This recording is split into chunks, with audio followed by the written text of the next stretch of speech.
Okay, it is tomorrow. Yesterday was yesterday. Tomorrow will be tomorrow. It is, what is today? Saturday, the 6th, I think. We're working the 529 chassis in tandem with this. I'm not going to video the 529 at all, what I'm doing with it. But I'm prepping the cabinet for finish, and I am prepping the chassis for recapping and replacing some of those tone wires. So right now we got the 327 on the bench, the Philco, and we're going to start tearing it down. So what I'm going to do is pop off the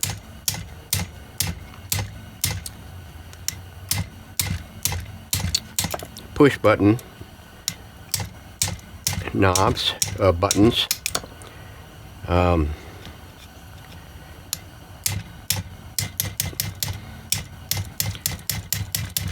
So we can take apart this this rail system for the push button subassembly.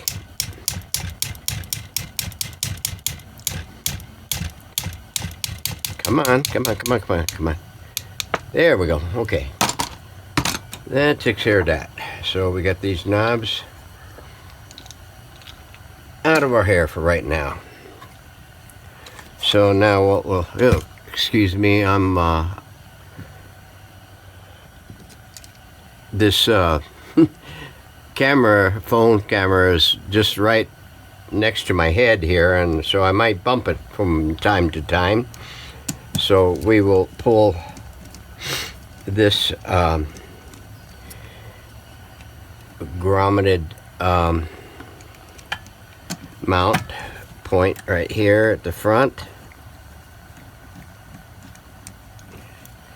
and take that loose from there. Let's get this little ferrule over there. Let me get my tray.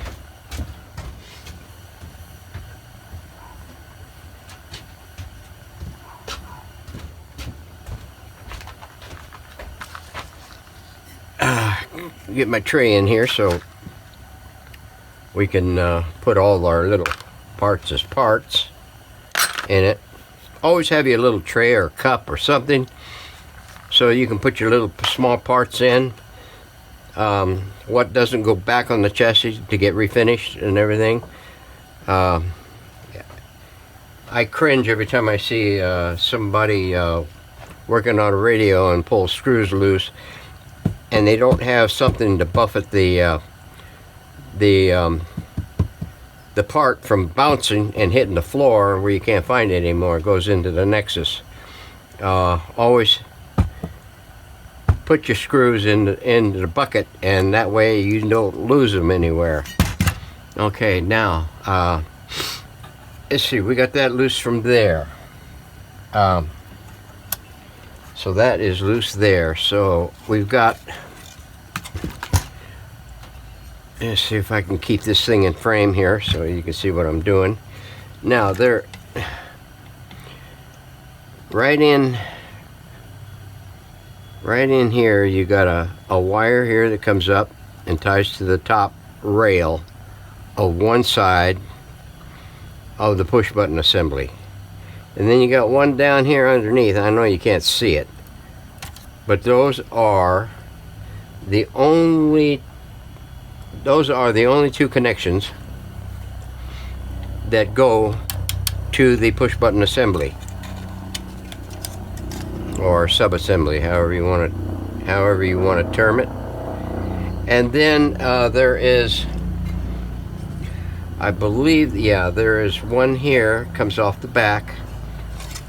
That there ties underneath here to the rail on this on these tremor rail, and that's a ground for the entire thing. You go and you forget to put that ground back in there again when you're done with it, and it's liable to throw you a curve. So what we're going to do is we're going to take my little nippers here, nipper dippers, clip it. We're going to take and clip the ground on this thing, and I don't think we will clip this because this is cloth covered wire, and it should be okay all the way to the back. So now that's that. We can take this loose from here and shove it in the thingy, and now we can pull this out. So you got connections top and bottom here on the push button assembly, and what I'm going to do is I'm going to take a marker magic and I'm going to put a black spot on that one, and that one there is going to tell me that is the top connection. Let's see if I can desolder that without a bunch of frick-a-brack and frick-a-wreck-a-fracas. Yeah. I don't want to set the world on fire. There we go. Now we're getting somewhere.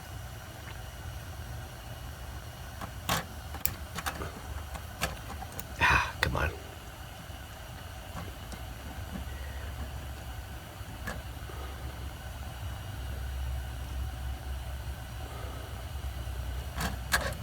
There we go. Yeah. Okay, now what we got is one down here, and I think what I'm going to do is just cut that one because I don't know if it's like a freckafist. Okay, there's that. Now we can pull this out, and we can get under here to here for the switch. We're going to have to open this up anyway to get in there and free up that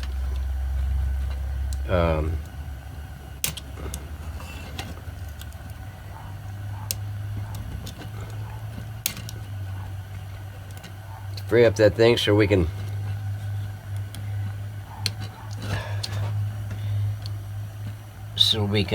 get that push button for this thing.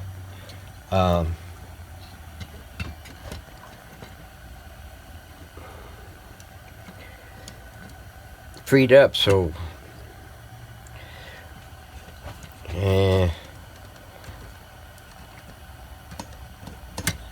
I need a smaller blade for this thing.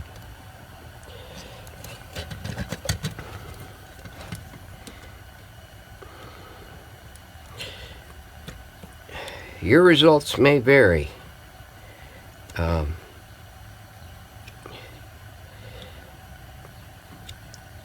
I just can't believe this thing is that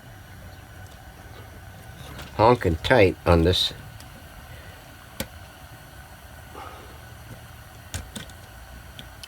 On this chingazo that it won't let go.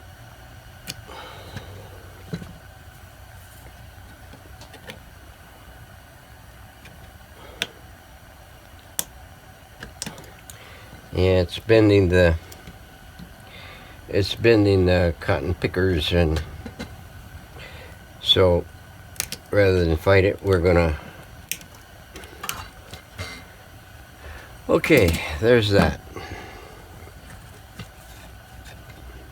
We're gonna have to replace these anyway because they look a little frayed down there, or we're gonna have to sleeve it with some shrink. So now now that we got the top thingy off of here, let's remove this dial mount, the track for the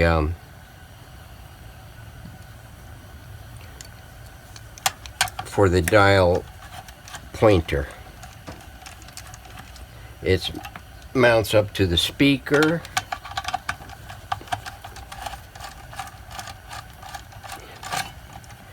There we go.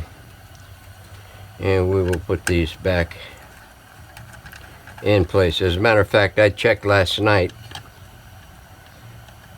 or yesterday evening on whether or not I had a 4x6 cones, and I don't. So I got them ordered. They're on their way. They should be here Monday.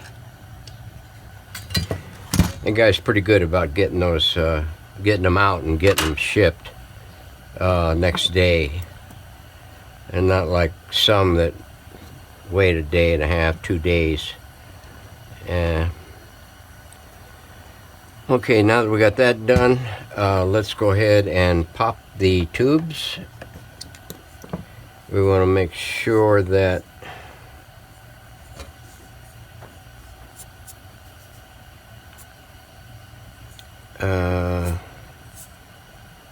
they are the right tubes. Hang on, let me get me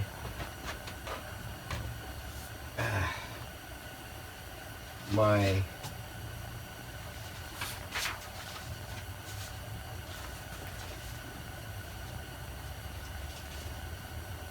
cheat sheet. Yeah, here we are. Okay, that one right there is a 50L6. So this one here, it doesn't have its markings on it. At least I can't see it anywhere. So this is a 50L6. We'll put that over there. This one right here, that's the only octal that's in this chassis. All the others are, let me get a wiping rag.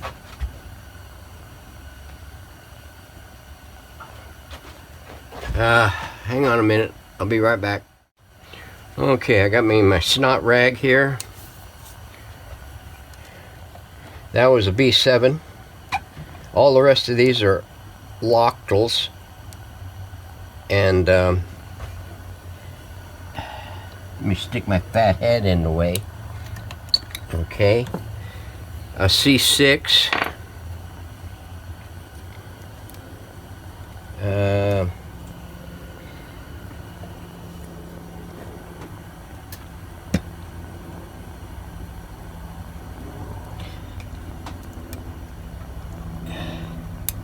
this one over here wants to be a little bit of a annoyance. I see little fibers down in there. This is a 35Z3. 35Z3. No, the first one, the octal, was the power output tube. This one here is the rectum fire tube. And this one over here,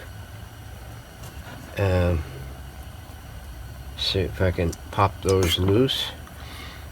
Now there's a way to get these popped loose. Mr. Carlson's lab has covered this in a video that he done. All the loctals have a dimple. Well, a lot of them, some of them don't, but most of them do have a dimple on the end.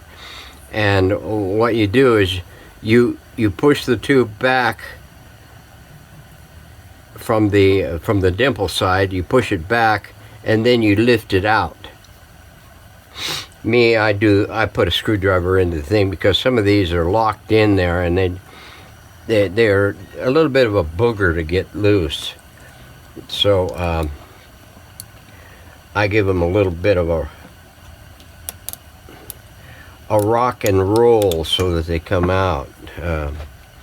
And if you notice, the dimple is usually right on the keyway for the shaft, for the main post. And this is a C7.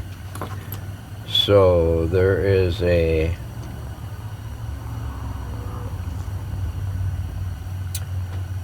there's supposed to be XXD, which is probably a C7. There's a B7, two B7s, a C6,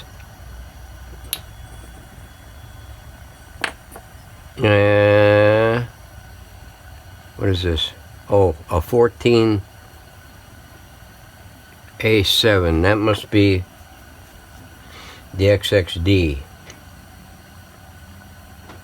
I'll have to double check that, but it may be a sub for the XXD. So now we got all those out of there. We're going to take apart the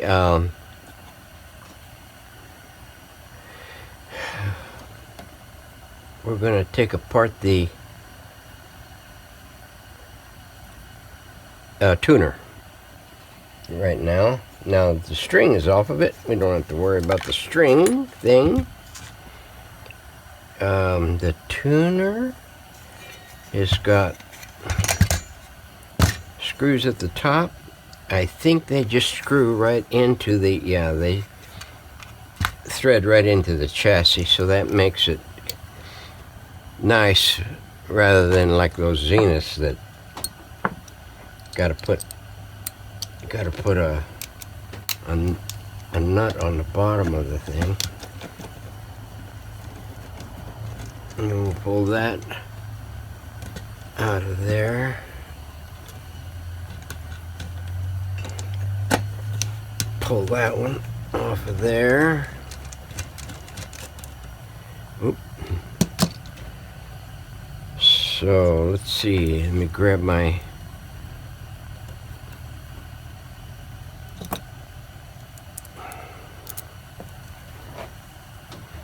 and get this.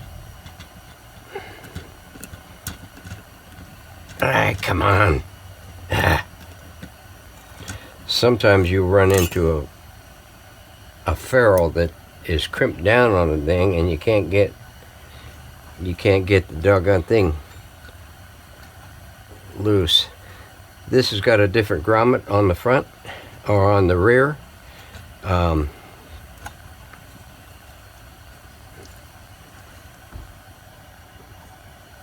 So let me see. That one's got a ground. We're going to bring out the big guns and pull that grounding braid off of that.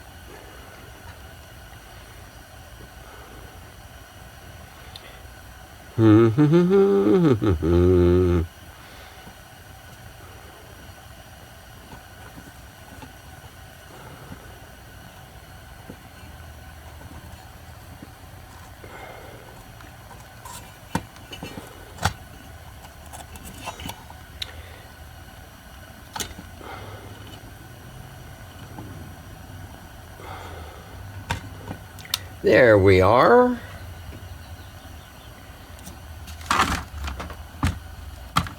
Aye. Okay, now we can roll these over here and get these removed. Yeah, this is quite a bit of work.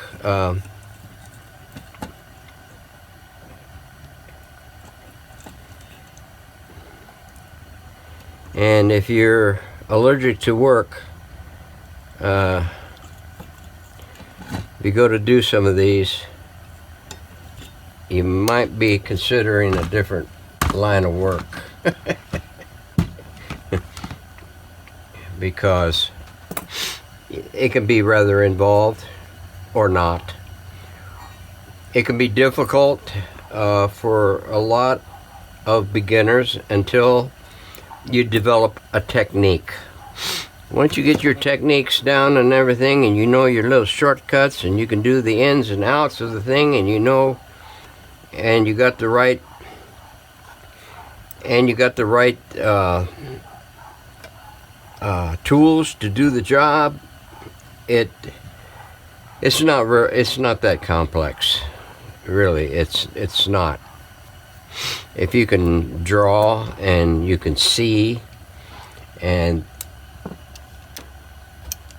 you got a schematic to go by, and you can make all your point-to-point connections out by tracing the circuitry, you'll know where you are at any given point, and you'll know how to deal with it, and it will make life a lot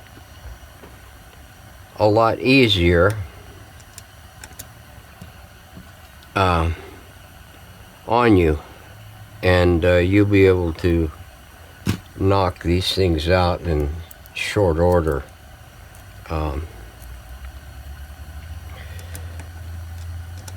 Those other ones, you know, they don't want to go so far as to go all the way with the thing, and I can't say I blame them, but like I used to tell some of my bosses, Burns, we're 2 weeks ahead of schedule.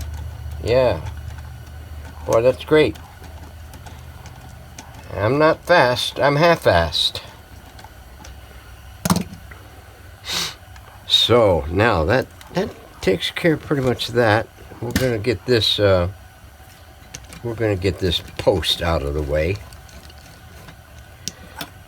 and we're gonna put that back in there.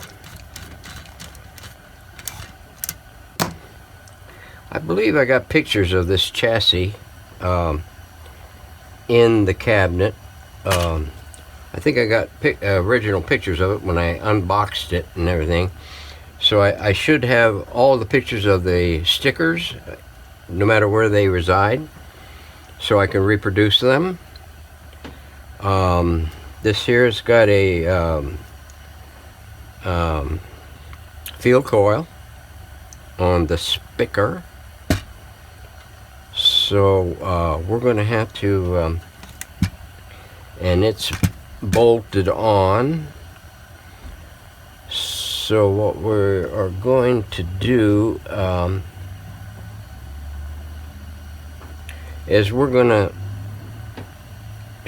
to get these leads marked out, and then we will clip them off. So hang in there. All right, there we are. We got the speaker disconnected and removed. We got the tuner disconnected and removed. So we're going to put the mounting screws back in the base of the speaker so we don't lose them or forget what they look like. The speaker is blistered up here and there, and a big old wonky crank right through there. So we're going to replace the cone in that. So we're going to shove that over there.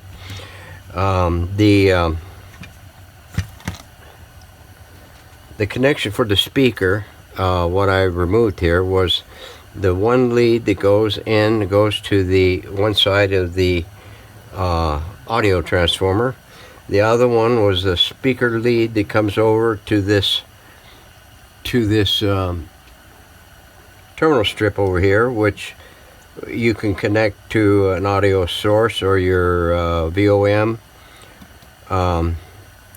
for alignment purposes. That ties on to that hot side of the speaker. The other side is connected in through a through the ground on the frame and goes through a bucking coil, and the bucking coil and to the bucking lead right there, the other side of the voice coil.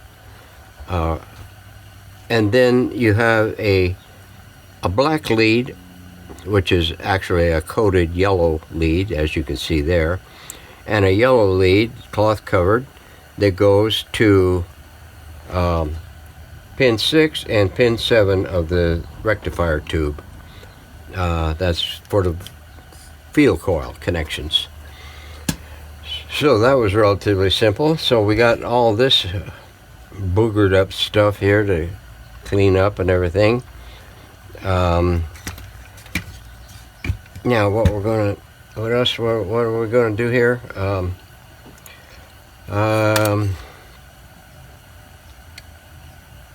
I think we can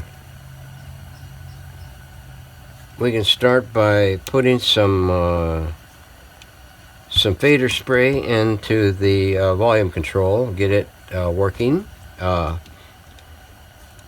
as good as possible, and then what we're going to do is we're going to start in here on this end, removing the caps and replacing them, and then we're going to double check the resistors that we can get in here too and get checked. And then I think there is only two contact wafers on this. One on the back side there and one on the back side of the front wafer. And those are the only two contacts that are on the band switch. So I think we could probably use my pipe cleaners to get in there and get those things cleaned up with some deoxit and get those making good contact. The rest of the wiring looks pretty good. Now there is some wiring here that I'm going to have to go in there and do the nasties too. But it's going to be very minimal because they are nice and pliable. They're not crackly or whatever. And then we're going to see about getting some room and getting one of my minis arranged in here so we can get the there's a 20 microfarad, two 20 microfarad E-caps in there, and a Pi network across the chingadero, the field coil. Here's one side, here's one side, here's the other side. And let me see. This is one of these is one side, and the other one is the other side. So we'll have to make the determination of which one is the negative. The negatives will go. Looks like the two negatives tied to the switch, and that is one of these. So that one there is the negative. This one here is 120, and this one here is the other 20, and they both tie off to the rectifier tube, and the other end goes to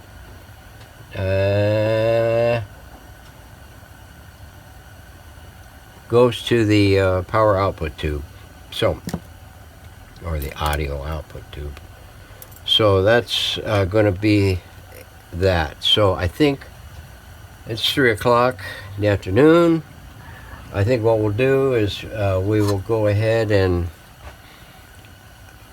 separate this out from the rest of the assembly and get this popped open and get this into the dip, this switch network here into the dip, and then we will put some kind of a